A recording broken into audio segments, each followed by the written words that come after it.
안녕하세요. 저는 일찍이 남편을 잃고 긴 세월 과부로 살아온 60대 중반의 여자입니다. 이 말만 보면 참 박복한 인생이구나 하시겠죠? 실로 남편을 일찍이 떠나보낸 뒤 두 자식을 제가 다 건사했으니 일면만 본다면 충분히 그렇게 생각하실 수 있어요. 아이들이 사춘기에 막 접어들 무렵 갑작스럽게 찾아온 사별이라 우리 가족 모두 몸도 마음도 고생을 많이 했고요. 그리고 35의 나이로 딱 30년 전 친모가 세상을 떠났어요. 이 얘기만으로도 많은 사람은 저를 가엾다는 눈빛으로 바라보곤 하죠. 하지만 지금 당당히 말할 수 있는 건 제 삶은 박복하다는 표현과는 맞지 않다는 거예요. 부모는 숨이 닿을 때까지, 아니 어쩌면 숨이 닿은 후에도 늘 자식을 염려하고 마음에 품듯 저의 친모는 그 어린 제게 모든 재산을 남겨주셨어요. 제 형제들이 친모의 뜻을 따라 제가 성인이 될 때까지 잘 관리해 주었고, 성인이 되었을 때 저는 그때 남겨준 돈으로 황무지 같은 땅을 하나 사게 되었어요. 그러나 당시 그 땅은 아무것도 없는 허허벌판이라 잊고 살아왔어요. 그땐 형제들이 저더러 부동산에 부자도 모르는 바보라며 혀를 찼어요. 그런데 어느 순간 개발지역이 되어 어마어마한 값어치가 생겼죠. 거기다 제가 남편이 세상을 떠났을 당시 나왔던 그의 목숨값을 꼭 쥐고 있었던 터라 경제적으로 고난이라고 여길 만큼 힘든 경험은 덜었어요. 물론 그 시대에 여자 혼자 아이 둘을 키우기란 너무도 어려웠어요. 막중한 책임감 때문에 정신적으로 큰 부담을 안아야 했고, 일을 하면서 혼자 아이들을 케어하며 고군분투했거든요. 하지만 감사하게도 큰일 없이 절 덜 고생시키며 잘 자라주었고, 대학생이 되어서는 누가 시키지 않아도 자기 앞가림을 알아서 해주었어요. 얼마나 대단한지. 대학생활 내내 장학금을 놓치지 않은 것은 물론 첫째인 아들은 수석, 둘째인 딸은 차석으로 졸업까지 했을 정도로요. 그런 아이들이니 결혼하겠다는 말이 어찌나 서운했는지 모릅니다. 제 딸이 먼저 시집을 가고 아들은 그 후로 몇 년 있다가 장가를 갔어요. 비록 딸의 결혼을 반대한 적이 있긴 하지만 결혼 후에는 사위와 저 사이가 너무 좋았어요. 사위 사랑은 장모라는 말이 딱 저와 사위를 보고 하는 말 같았죠. 그래서 제 아들이 결혼할 때 사위만큼이나 며느리와 잘 지낼 수 있을 거라 생각했어요. 딸 같은 며느리 관계가 될 수 있을 거라 자신했거든요. 아가, 이제 우리 가족이 될 사이니까 내가 널 편히 대해도 되겠니? 우리 딸처럼 너도 가슴으로 낳은 내 딸이다 여기며 지내고 싶어. 그럼 저야 너무 감사하죠. 어머님께서 저를 편히 대해주셔야 저도 마음이 놓이는걸요. 고맙다. 우리 아들이 너를 만나 얼마나 다행인 줄 몰라. 내 아들이지만 영 재미도 없고 일밖에 모르지 않니. 그래도 예쁘게 봐주렴. 너처럼 야무진 아이가 우리 가족이 된다니 하나 남은 염려까지 다 덜었다. 엄마도 참, 나처럼 재미있는 사람도 없어. 내가 배필을 정말 잘 골랐지? 동생 잘 사는 거 보고 나 혼자 결혼도 못하는 거 아니냐며 그렇게 걱정하시더니 이제 나도 장가가니까 마음 놓고 지내셔. 그래, 이제 엄마도 마음 편히 지낼 거야. 너희 다 가정 꾸려 지내니까 나도 나만 챙기면 되지 않니? 결혼하고 나면 내 집에 자주 올 필요도 없어. 엄마의 자유로운 생활을 방해하지 마렴. 우리 며느리는 참 똑부러지는 아이였기에 현명한 사람일 거라는 믿음이 있었어요. 그래서 결혼하면 아들과 정말 잘 살 거라고 생각했죠. 그때까지만 해도 이제 내 몸 하나만 잘 건사하며 자식들 걱정 안 시키고 잘 지내자 싶었던 터라 얼마나 마음이 가벼웠는지 몰라요. 하지만 이 모든 건 제 욕심이었던 걸까요? 아니면 시모와 며느리라는 고부관계는 아무리 노력해도 부모와 딸이 될 수 없는 건가요? 그렇게 예쁘던 며느리와 저도 결국 고부 갈등을 피해갈 수 없었어요. 심지어 아들 부부가 결혼한 지 몇 년이 채 되지 않았을 때부터요. 제가 관계의 첫 단추를 잘못 깨어 발단을 만들고 만 거죠. 제 배 아파 낳은 자식도 모르는데 남의 자식 속을 제가 어찌할 수 있었겠어요? 그런데도 남의 귀한 자식 제가 힘들게 만들면 안 된다는 생각에 열심히 딸과 아들 챙기듯 챙겨주었는데 그게 화근이 되었네요. 제 사위가 결혼 기념일 때면 그렇게 저를 신경 썼어요. 한 번은 자기들 결혼 기념일에 제게 한우를 사왔더라고요. 마침 아들네 부부도 제 집에 들른다고 하여 온 가족이 모였어요.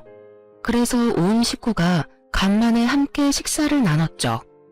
저는 미리 준비해둔 딸네 부부에게 작지만 축하 선물을 전했어요. 그런데 며느리가 그게 내심 부러웠던가 보더라고요.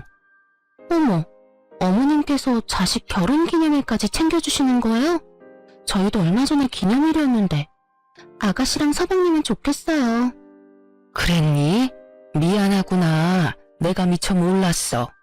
매년 이날만 되면 꼭 집에 와서 애들과 함께 식사하는 게 익숙해져서 기억에 남아 처음으로 준비해본 건데 본의 아니게 우리 며느리를 서운하게 해버렸네. 이걸 어쩌면 좋지? 서운하기는요. 괜찮아요. 어머님께서 일부러 차별하신 것도 아닌데요. 신경 안 쓰셔도 돼요. 저희가 아가씨네와 달리 어머님께 찾아뵙지도 않았는걸요. 며느리는 크게 내색하지 않았지만 제가 딸네 부부에게 선물을 전해주고 나서 기분이 가라앉았다는 게 느껴졌어요. 실로 그 후로 왠지 모르게 저를 피하는 듯한 느낌도 받게 되었던 터라 자꾸 마음에 걸리더라고요. 어떻게 해야 하나 고민하던 중 마침 2달 뒤 며느리의 생일이라는 걸 알게 되었어요. 그래서 며느리의 생일 선물 챙겨줘야겠다고 생각했죠. 조금은 덜 수 있지 않을까 싶었거든요. 그렇게 고심 끝에 고른 며느리의 선물을 전해주기 위해 생일 하루 전날 며느리에게 연락해 집 근처 커피숍에서 만나자고 했어요.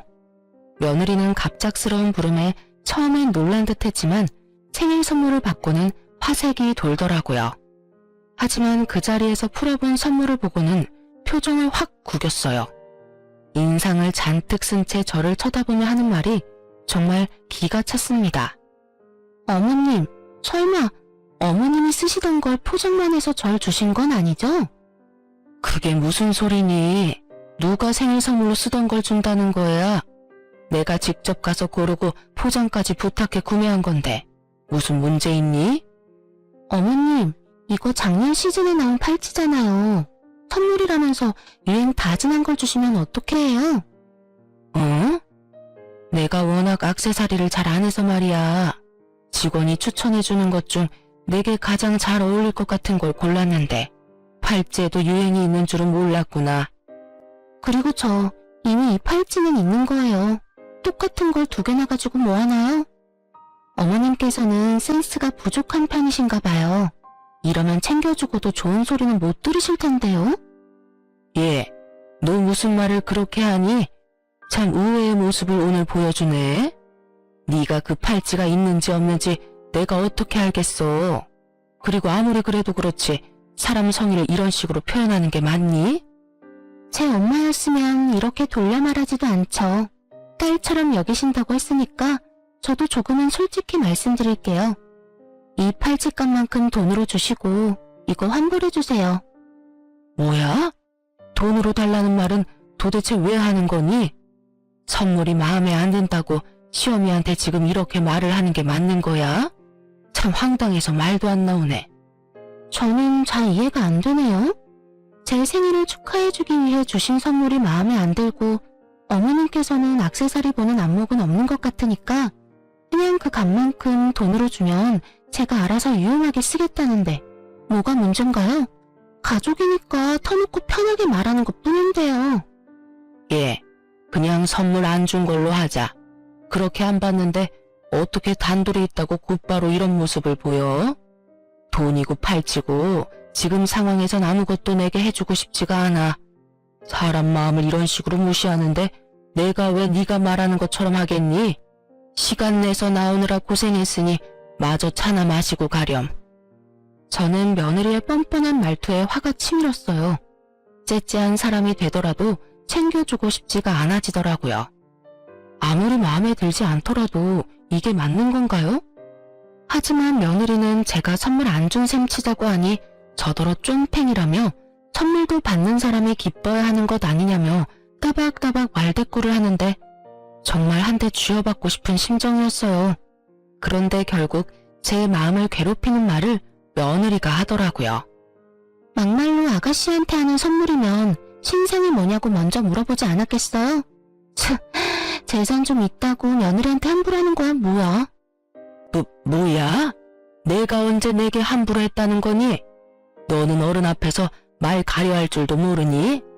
좀 전에도 그렇게 네 생각이며 감정이며 다 드러내면서 말하더니 너야말로 날 무시하는 거야? 한 번만 더 내 앞에서 지금처럼 언행을 일삼으면 그땐 정말 가만 안 둘 줄 알아. 저는 너무 기분 나빠 참지 못하고 며느리를 나무랐고 그 뒤로 며느리와 제 사이는 정 같지 않았어요. 그런데 참 웃긴 게 며느리는 가족들 앞에서는 아무 일도 없었던 듯 저를 살갑게 대했어요. 저 역시 가족들 앞에선 구태여 내색하지 않았고요. 하지만 저와 며느리 단둘이 남기라도 하면 말 한마디 오가지 못했어요. 아니, 제 말이라면 들은 척도 하지 않았다는 게 더 맞는 표현이겠죠. 마치 제가 없는 사람인 듯 저와 눈을 맞추지도 제 말에 대꾸도 하지 않았거든요. 그렇게 지내오기를 수개월. 어느 순간부터는 며느리가 우리 집에도 잘 오려고 하지 않았어요. 그러던 어느 날이었어요. 제가 일을 하다 다쳐서 열흘 정도 간병이 필요했던 적이 있었죠. 그때 딸이 참 고생을 많이 했고요. 딸아이가 일까지 쉬면서 제 수발을 다 들어주었거든요. 그런데 하루는 딸이 급히 회사에서 연락받아 들어가 봐야 하는 일이 생겼어요. 아들에게 부탁했지만 설상가상으로 아들이 출장에 잡혀있던 터라 지방에 가 있어서 제 간병을 해줄 수 없다는 거예요. 하는 수 없이 아들은 며느리에게 부탁했고 가족들은 저와 며느리 관계가 나쁜 줄 모르니 거절도 못하고 저를 간병하러 아들을 대신해 왔던 겁니다. 며느리는 우리 집에 들어서는 순간부터 오만 짜증을 부렸어요. 그럼에도 나를 챙겨주러 온 며느리에게 고맙고 미안하다 말했죠. 하지만 그런 제게 며느리는 그런 인사말이 다 무슨 의미냐더군요. 그리고 며느리는 제 간병도 하는 둥 마는 둥 했어요. 거기다 밥상을 차려왔는데 냉장고에 딸이 해둔 국이며 반찬이 많은데 김치에 김에 밥만 덩그러니 차려오더라고요. 그래도 나 때문에 고생한다는 마음에 며느리에게 아무 말 하지 않았어요. 그런 저임에도 결국 며느리에게 소리치는 일이 생기고 말았네요. 제가 식사를 마치고 화장실에 가고 싶어 부축을 부탁했어요. 며느리는 인상을 딱 쓴 채 저를 부축하는데 제가 들으라는 듯 혼잣말을 하는 거예요. 간만에 쉬는 날인데 이게 무슨 시간 낭비인지 원. 돈이 없는 것도 아닌데 간병인을 쓰지. 가족들 고생은 혼자 다 시키네. 너 지금 뭐라고 했어? 지금 나더러 들으라고 귓가에 대고 그따위 말을 한 거야? 아, 왜 괜히 큰 소리치고 그러세요.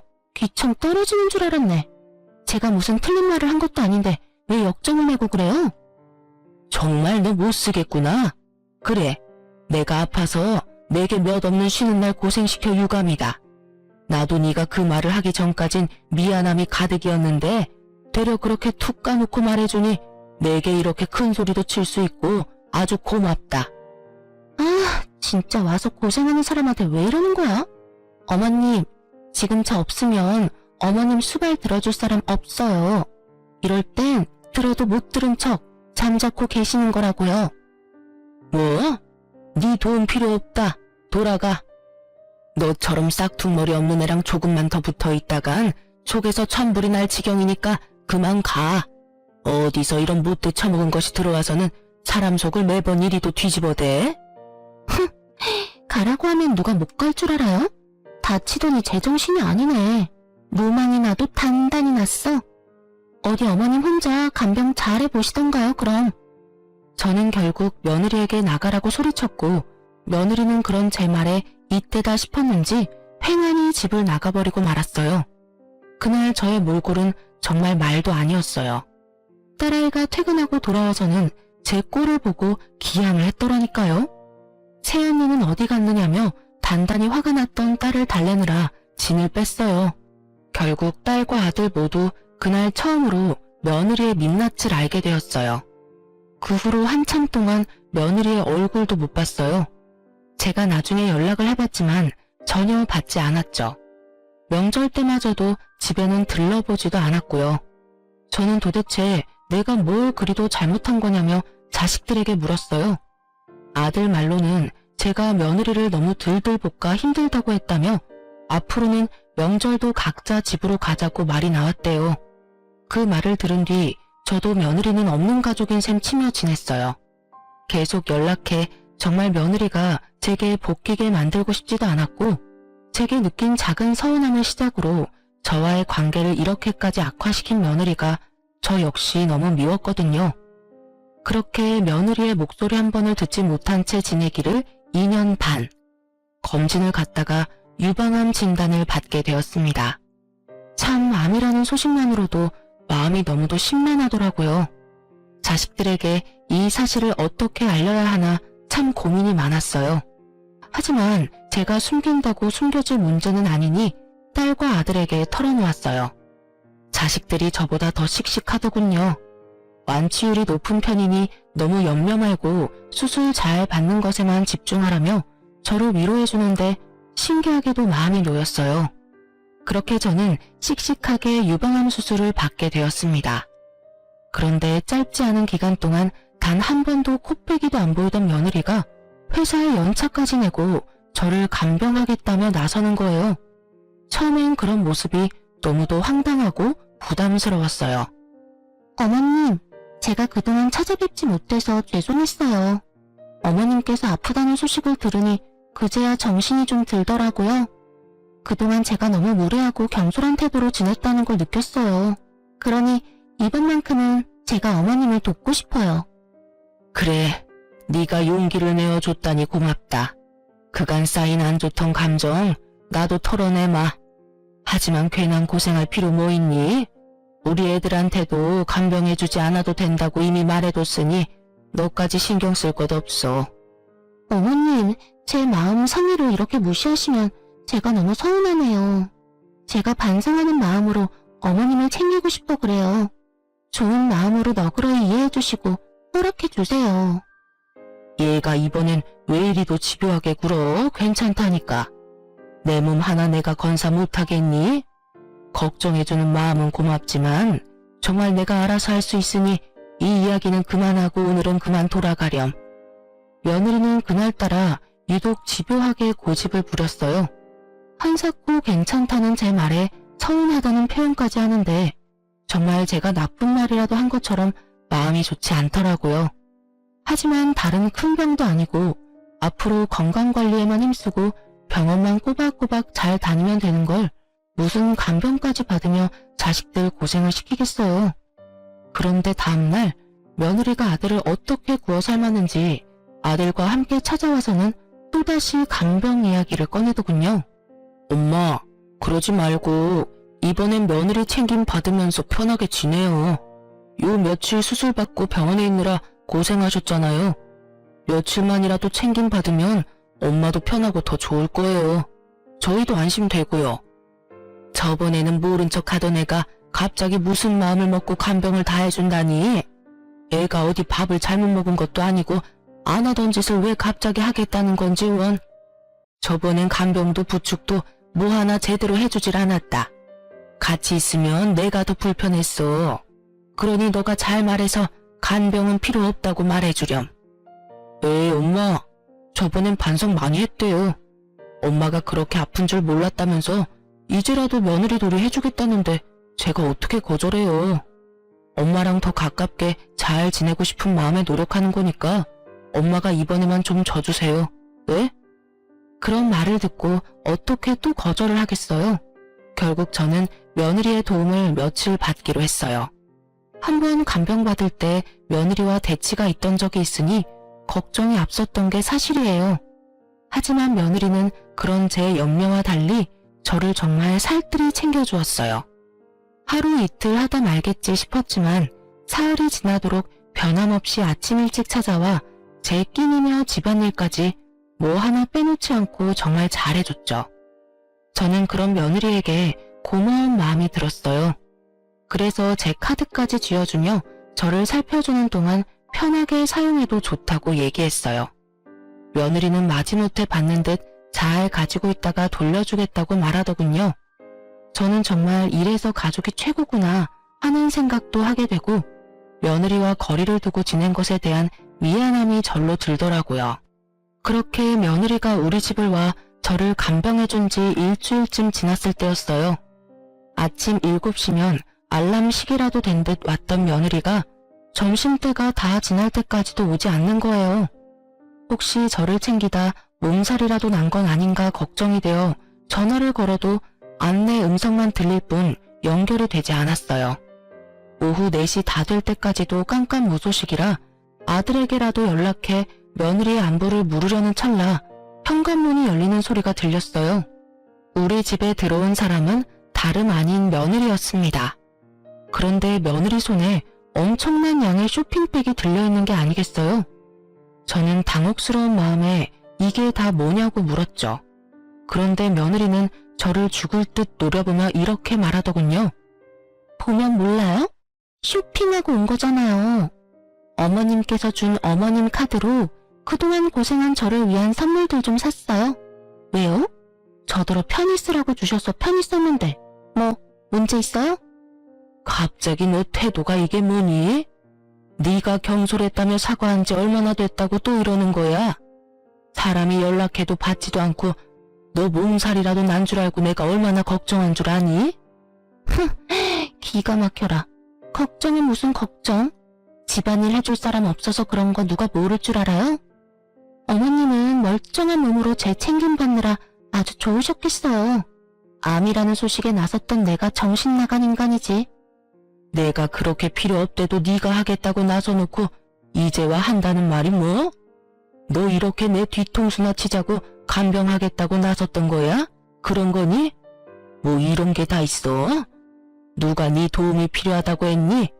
코빼기도 안 보이며 지내다 갑자기 찾아와서 살갑게 굴더니 이제와 이러는 이유가 뭐야? 내가 도대체 뭘 어쨌다고 날 이렇게 괴롭혀대? 너무 속상하고 화나는 마음에 저는 며느리에게 윽박을 질렀어요.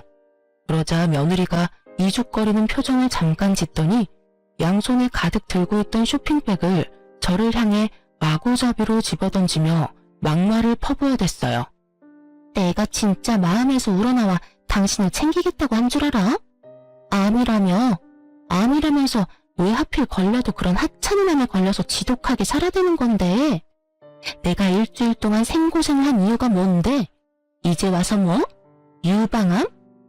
암이라길래 투병하다 저 세상 가겠구나 하고 당신 챙기는 척 좀 하면 재산이나 많이 떼주겠거니 했더니 이건 뭐 나만 멍청한 짓 한 거지. 너 지금 뭐라고 짓거리는 거야? 설마 내가 암에 걸려 죽길 바라고 내 재산 때문에 나를 간병하겠다고 나섰다는 말인 거니? 어? 대답해봐 이 못된 거사. 그럼 그 쇼핑백은 다 뭔데? 그건 다 뭐냐고? 늙어서 이해력도 딸리는 거야? 똑같은 말을 또 읊어줘야 알아먹는 거냐고. 이 쇼핑백이 뭐긴 뭐야? 당신이 지독기도 살아서 저 세상 갈 날이 미뤄졌으니 재산 받을 일도 없을 거 아냐. 그러니까 이렇게라도 회포 풀고 당신 돈이라도 펑펑 써대면서 보상이라도 받아야 할 것 아냐. 그날 저는 처음으로 며느리의 머리채를 잡으며 고함을 질렀습니다. 며느리도 제 머리채를 잡았고 몸싸움을 벌이면서도 며느리의 고성은 끊이질 않았어요. 제게 죽으라고 고사까지 지냈는데 이렇게 수술 한 번으로 멀쩡해지는 법이 어디 있냐고 소리치는데 그 말을 듣는 순간 등골이 서늘해지더군요. 저는 그게 다 무슨 말이냐고 따져 물었고 며느리는 정신 나간 사람처럼 웃어대며 말하는데 섬뜩하기까지 했어요. 내가 당신이 암이라는 소식을 듣게 된 날부터 그렇게 당신이 죽기를 고대하고 있었다고. 당신이 가지고 있는 재산을 다 내 걸로 만들 계획을 세웠다는 말이지. 당신이 이렇게 멀쩡한 탓에 다 물거품이 되어버렸고 말이야. 이 정신 나간 것이 네가 그러고도 사람이야? 사람이냐고? 이 소름 끼치는 거사. 어떻게 사람의 죽음을, 그것도 가족의 죽음을 기다릴 수 있어? 당신이 암이라는 사실을 당신 아들이 뭐 그리 중대한 문제라도 되는 것처럼 말을 해서 이 사단이 난 거 아니야. 고치기 힘든 암이라도 걸린 줄 알고 얼마나 많은 계획을 세웠는데. 제가 아들과 딸에게 암 소식을 전할 때 다른 가족에겐 말하지 말아달라 부탁했었어요. 그런데 며느리가 그때 제가 아들과 통화했던 내용을 듣게 된 거였어요. 며느리가 간병하겠다 나선 것도 제가 암이라는 사실을 알게 돼서 제가 얼마나 안 좋은지 직접 확인하기 위한 수작이었던 거죠. 어쩐지 제가 좀 건강이 안 좋다고만 알고 있을 텐데 간병을 하겠다며 고집을 부렸던 게 이상하다 했는데 그 의문이 이제야 풀리게 된 거예요. 며느리는 제 곁에서 제 상태가 너무 양호하다고 느껴 의아하게 생각하고 알아보다 나중에야 제가 유방암 2기였고 전이된 것이 없다는 사실을 명확히 알게 되었더군요. 자기의 바람대로 제가 시름시름 앓다 죽는 병이 아니었다는 걸 알게 된 며느리는 자기의 계획이 어그러졌다는 사실에 분노했어요. 그래서 이런 상황까지 치닫게 된 거더라고요. 며느리는 제 재산을 못 받는다면 카드를 쥐어준 이 기회에 제 돈이라도 흥청망청 쓰겠다는 심보로 백화점까지 가서 제 카드를 마구 사용했던 겁니다. 저는 이 모든 사실을 알고 며느리에게 사람도 아니라며 난리를 쳤어요. 그런데 며느리도 질세라 제게 또다시 고함을 쳐대며 되바라지게 굴었어요. 너 같은 건 사람도 아니야. 알아? 어디서 이런 몹쓸 것이 우리 집안에 굴러들어왔어? 도대체 뭘 어떻게 하면 그런 저급한 생각을 할 수 있느냔 말이야. 건강이 아주 좋아 힘이 남아 도나 보네. 얼마나 정정하면 노친네가 이렇게 팔팔하게 귀청 떨어지게 소리를 질러대. 암이라는 것도 사실 자식들 속 뒤집으려고 수작질 부린 거 아니야? 이게 수술까지 받은 사람의 컨디션이 맞느냐고. 진정한 악질은 내가 아닌 당신이야. 너 원래 이런 아이였던 거니? 결혼 전 내가 알던 너라는 아이는 다 거짓인 거야? 어떻게 사람의 목숨을 가지고 그런 생각까지 해? 도대체 어떻게 하면 그런 말도 안 되는 소리를 아무렇지 않게 할 수 있느냔 말이야? 당신의 돈이 날 이렇게 만든 거야. 그게 아니라면 어떻게 내가 이럴 수 있겠어? 안 그래? 나를 잠재우고 싶어? 예전의 나를 원해? 그렇다면 당신 재산 나한테 상속해. 그럼 당신이 원하는 가면 다시 써줄게. 그것도 평생. 이날 저는 며느리의 본 모습을 온 가족에게 알려야겠다고 생각했어요. 정확히 말하면 제게만 이러는 며느리의 태도와 이런 불순한 마음을 가진 사람이라는 사실을 숨길 수 없었어요. 그래서 저는 무작정 핸드폰을 집어들어 아들에게 연락하려 했어요. 그런데 이 과정도 호락호락하진 않았습니다. 며느리가 살기 가득한 눈을 하고서 제가 원하는 대로 되게 할 줄 아냐며 달려들었어요. 제가 자식들에게 연락을 못하게 하려고 안달이 나서는 제 핸드폰까지 빼앗아 집어던지는 행동까지 하면서 말이에요. 며느리가 집어던진 제 핸드폰은 거울로 향해 날아갔고 거울이 깨지면서 파편이 사방에 튀고 난리도 아니었어요. 참 다행이었던 것은 제 아들이 그날 일이 일찍 끝나게 되어 저도 살펴볼 겸 며느리가 오후라도 편히 쉬게 해주기 위해 퇴근 후 제 집으로 곧장 왔던 겁니다. 아들은 복도까지 새어나가는 큰 소리를 듣고는 처음에는 집을 잘못 찾아왔나 싶어 주춤하던 차에 거울 깨지는 소리를 듣고 놀란 마음에 급히 현관을 열고 들어왔어요. 때마침 며느리는 제게 개수작을 부리려고 한다며 제 뺨을 내리쳤고 이 모습을 아들이 전부 보게 되고 말았어요. 그런데 정말 소름이 돋는 건 그 후 며느리의 태도입니다. 무슨 말이냐고요? 며느리는 아들의 등장을 뒤늦게 알고는 귀신같이 자신의 본 모습을 감췄어요. 손까지 덜덜 떨며 오해라고 연기를 하는데 여우주연상감이다 싶은 생각이 들 정도로 무섭더라니까요. 당신 지금 뭐 하는 짓이야? 집안 꼴은 또 이게 다 뭐야? 당신 엄마한테 무슨 짓을 한 거냐고. 자기야, 지금 당신이 본 모습은 오해야. 내가 어머님께 무슨 짓을 한 게 아니야. 믿어줘. 정말이야. 지금 그 말을 나더러 믿으라고? 네가 우리 엄마 얼굴에 손대는 모습을 내 눈으로 봤는데 장난해? 그럴 만한 이유가 있었어. 내가 오늘 어머님께 말씀드리고 좀 늦게 왔는데 그게 마음에 안 드셨는지 핸드폰까지 집어던지면서 화를 내시더니 자기가 웃음내면서 내 머리채까지 잡고는 분노하셨어.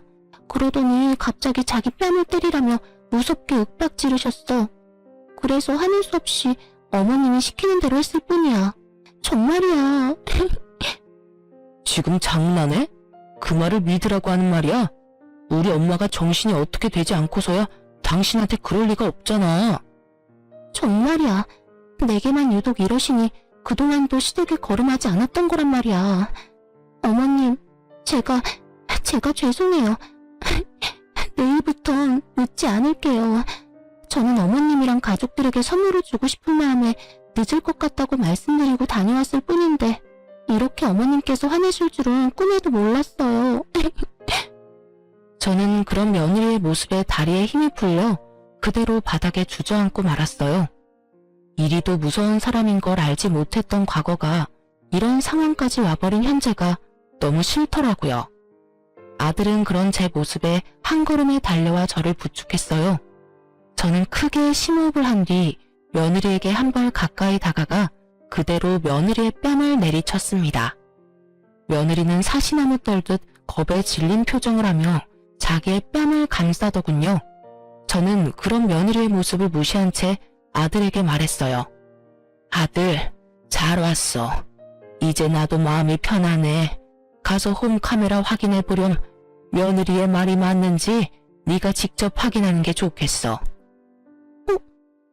홈카메라라뇨? 그런 게 이 집에 있을 리 없잖아요. 무슨 그런 말도 안 되는... 왜 없다고 생각하니? 2년 넘게 우리 집에 올 일이 없으니 네가 몰랐을 뿐이야. 네 본 모습이 얼마나 잘 담겼는지 나도 궁금하네. 요즘 세상이 참 좋아? 그렇지? 사실 제가 수술받은 직후 자식들에게 간병 부탁을 하고 싶지 않아 상의한 끝에 며칠만이라도 간병인을 쓰자는 이야기가 나왔어요. 그런데 우리 애들이 불안한 마음을 표현하길래 자식들을 안심시키기 위해 설치해 두었던 거예요. 며느리는 우리 집에 홈카메라가 있다는 것을 알고는 얼굴에 핏기가 다 마른 듯 사색이 되었습니다. 아들은 곧장 안방에 설치된 홈카메라를 확인했어요. 며느리가 내게 했던 언행이 모두 탄로났고 아들은 며느리를 쥐잡듯 잡으며 당장 이혼 소장을 날리겠다고 난리를 쳐댔습니다. 하지만 며느리는 끝까지 다 오해라며 제가 하지 않은 잘못들까지 만들어가며 계속 거짓말을 해대더군요. 그러나 이제와 그런 게 다 무슨 소용이겠어요. 이미 며느리의 만행이 담긴 것을 아들이 직접 봐버렸는데요. 며느리는 아들의 바지가랑이까지 붙들며 아니라는 말만 되풀이하며 포효했어요. 결국 본 모습을 제 아들에게 보이고만 며느리는 내쫓긴 건 물론 이혼 소송까지 당했어요. 그런데 왜 며느리가 이렇게까지 아들에게 목을 맸는지 아시나요? 실은 우리 아들은 돈에 관해서는 머리가 빨리 돌아가거든요.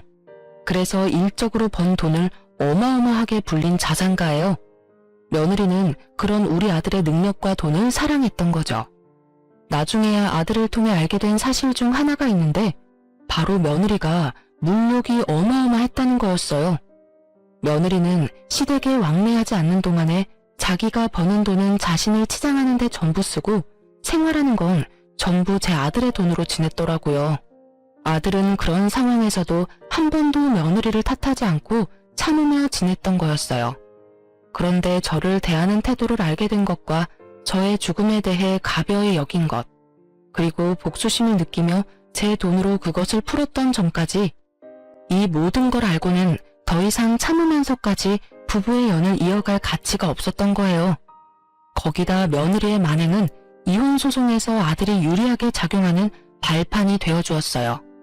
며느리는 그렇게 땡전 한 푼 받지 못했을 뿐 아니라 어마어마한 위자료까지 아들에게 줘야 했습니다. 그런데 이 정신 나간 것이 이혼 후에 그리도 아들을 찾아와서는 돈이 없어 위자료를 못 준다고 진상을 부렸어요. 재산 한 푼 못 받은 것도 억울한데 무슨 위자료냐며 돈도 많으면서 욕심내지 말고 위자료는 받은 셈 치라고요. 아들이 이혼 후 제 집에 들어와 함께 지냈는데 저희 집까지 찾아와서는 아들을 그렇게 볶아대더라고요. 그렇게 지낸 지 두어 달쯤 됐을까요? 또 찾아와 복도에서 며느리와 아들이 한참을 실랑이하기에 더는 참지 못하고 제가 현관문을 열고 나가 이전 며느리의 얼굴을 내리치며 소리쳤어요. 위자료 줄 돈이 없어? 네가 내 아들과 살면서 사댄 명품들만 팔아도 돈 몇천 구하는 건 일도 아니라는 거 여기서 모르는 사람이 어디 있다고 뻔뻔하게 수작을 부려? 이혼한 마당에 이제 내 시무도 아니면서 참견질하지 마요. 우리 일이니까 빠지라고요. 명품을 팔든 말든 다 내 마음이야. 당신이 뭔데 나한테 이래라 저래라야? 당신만 아니었어도 여전히 내 삶은 내가 원하는 대로 굴러갔을 거야. 이게 다 당신 때문이란 말이야. 당신 그만 안 해? 이런 상황까지 온 건 다 당신 때문이야. 당신의 모든 게 이렇게 만든 거라고. 그러니 탓을 하려거든 너를 탓해. 그게 무슨 소리야? 당신 엄마만 아니었어도 당신이 내 모습을 알게 됐을 리 없잖아. 그러면 당신은 아무것도 모른 채로 지금껏 결혼 생활을 유지해왔을 텐데 그게 어떻게 나 때문이야? 넌 지겹지도 않니? 제발 우리 좀 그만 괴롭혀. 네가 누굴 탓하든 그건 네 자유지만 돈돈거리며 찾아오는 짓 그만 집어치워. 내 아들 덕에 사모은 명품들이 뭐라고 지금껏 정신 못 차리고 욕심만 부려대. 이전 며느리는 날 노려보며 말하는 것도 모자라 다 나 때문에 이런 사달이 났다며 한 번만 더 이래라 저래라 하면 가만두지 않겠다면서 눈이 뒤집혀서는 고성을 질러댔어요. 아들은 그런 이전 며느리에게 위자료 줄 돈 없다고 한 번만 더 잡아떼며 찾아오면 또다시 법정에서 마주할 줄 알라며 한 푼어치도 다 받아낼 테니 그런 줄 알라고 딱 잘랐어요. 그러자 이전 며느리는 내 아들의 바짓가랑이를 잡고는 함께 살아온 정을 운운하며 눈물 바람까지 하더라고요. 우리 안 좋게 이혼을 했어도 그간 함께 살아온 정을 생각해서라도 나 좀 봐줘. 우리한테 안 좋은 날만 있던 게 아니잖아. 분명 좋은 추억도 많고 나 많이 사랑했잖아. 그러니까 제발 이렇게 끝까지 날 궁지로 몰지는 말아줘. 응? 그래, 내가 너랑 함께 지내온 시간을 생각하면 피가 거꾸로 솟는 기분이야. 이리도 뻔뻔하고 악질 중에 악질인 여자를 멍청하게 이해하며 살아온 내 시간들을 전부 되돌리고 싶어 미치겠다고. 그러니 더는 내 속 긁지 마. 알겠어? 어떻게 그런 말을 할 수 있어?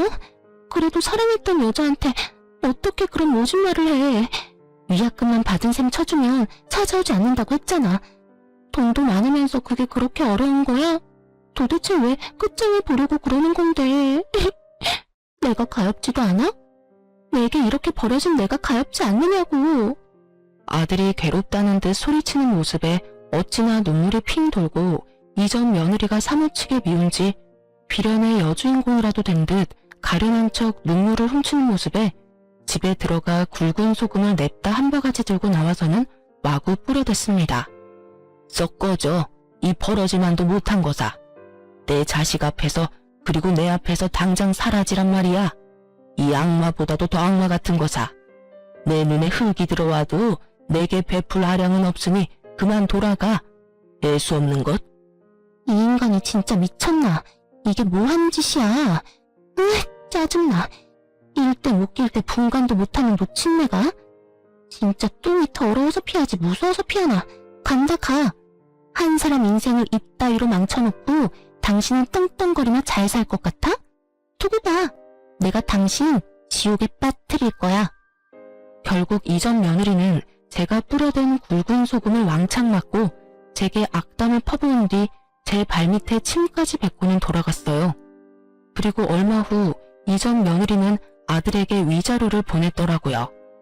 그렇게 악연이 끝났다고 마음을 놓고 지낼 때 이전 며느리는 또 우리 집에 찾아왔어요. 그런데 이번엔 아들의 바짓가랑이가 아닌 제 바짓가랑이를 잡는 일이 생겼습니다. 알고 보니 며느리는 제 말처럼 위자료를 자기가 가지고 있던 명품을 팔아 마련해서 주었던 거였어요. 그러나 그 후에 이전 며느리는 생활고에 시달리게 된 거예요. 그런데 그 생활고가 참 말도 안 되게 생겼더군요.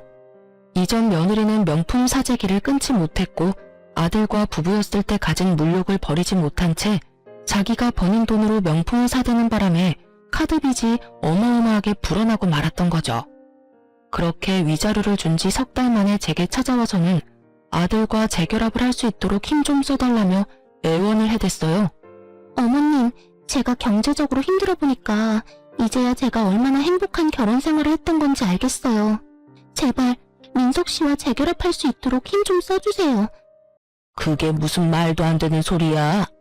네가 그동안 했던 모든 걸 알고도 너를 어떻게 다시 가족으로 받아들이니? 우리 가족이 우습니? 어? 나랑 내 아들이 우스워? 우습다뇨. 전혀 그런 거 아니에요. 어머님, 저 정말 진심으로 깨우친 게 많아요. 제가 어머님께 했던 언행 모두 이렇게 싹싹 빌면 사죄드릴게요. 재결합하도록 도와주시면 다시는 어머님께 그런 모습 보이지 않을 거예요. 맹세할게요. 완벽한 며느리 그리고 아내가 될게요. 그러니까 제발 저를 용서해 주시고 민석 씨한테 말 좀 잘해주세요. 네? 예, 제발 이런 말도 안 되는 소리 하러 자꾸 찾아오지 마. 이 집에 너 반기는 사람 누가 있다고 이리도 와서 사람 골머리를 썩히는 거니? 네 생활고는 네 그 씀씀이 줄이고 갚아가면 되지 않니? 네가 어떻게든 메꾸고 네 인생 네가 잘 가꿔가며 살아. 우리 집안과 너는 이제 정말 끝났잖아. 과거에 집착하면 할수록 너도 힘들어지는 거야. 알겠니? 가르치려 들지 마시고 전 남편이랑 재결합하는 것만 힘써줘요. 제가 이 나이에 가르침을 받을 필요는 없잖아요. 저도 어머님이 좋아서 전 남편이랑 다시 잘해보려는 건 아니에요.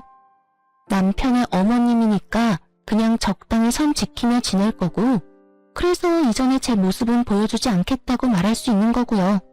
그러니까 제게 훈계 말고 전 남편 설득을 해주세요.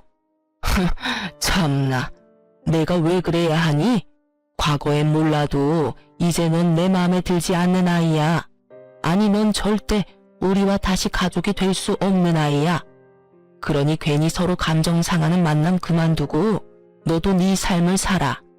질척대는 모습 더 보여 좋을 거 없어. 네가 무슨 말을 한들 넌 이제 우리 집안과 끝이야. 어머님 때문에 제가 이혼당한 거잖아요. 그러니까 절 도와서 다시 원래 자리로 돌려놔요. 내가 있을 자리는 어머님 아들 옆이니까요. 당신 아들은 내가 있는 한 재혼도 못할 줄 알아? 귀한 아들 늙어 죽을 때까지 혼자인 꼴 보고 싶은 거 아니면 나와 재결합하는 거 도와요. 이 끈질기게도 못된 거사. 냉수 마찰하고 속이나 차려. 그리고 다시는 우리 근처에는 얼씬도 하지 마. 속에서 천불이나 참지 못하고 냄비 한가득 찬물을 가득 담고는 고약한 년 얼굴에 다가가서는 부어버렸어요. 그리고는 바로 우리 집에서 내쫓아버렸죠.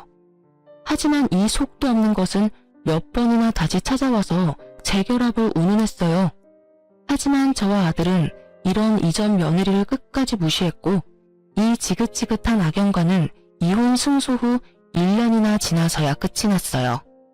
제가 길다면 긴 세월을 살아오면서 만난 인연들이 참 많은데요. 이렇게 사악하기 이를 데 없는 사람은 이전 며느리가 처음이네요. 저로 인해 아들의 부부관계가 좋지 않게 끝을 맺었어요. 그 부부는 여전히 마음 아프고 아들에게 죄스럽기도 해요.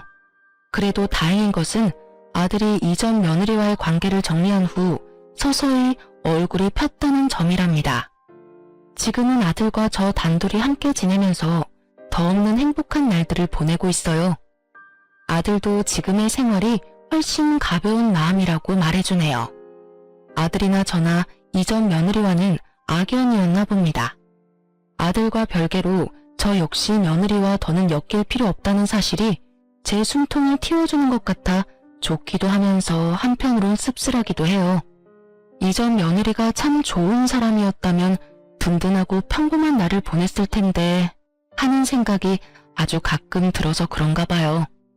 저는 유방암 수술 후 아직 완치 판정은 받지 못했어요. 하지만 며느리를 마주하지 않은 뒤부터 제 건강이 무척 좋아졌답니다. 꾸준히 제 건강을 살피며 관리한다면 곧 완치 판정을 받을 것 같다는 희망이 들 정도로요. 이전 며느리의 소식은 그 후에 딱 한 번 들은 적이 있어요. 1년이 넘도록 물욕을 버리지 못해 결국 사채까지 썼다고 하더라고요. 그 돈을 갚지 못해 아들에게 도와달라며 연락을 해온 적이 있어 알게 되었어요. 그때 아들이 이전 며느리의 연락처를 차단해 그 뒤로는 소식이 끊겼고요.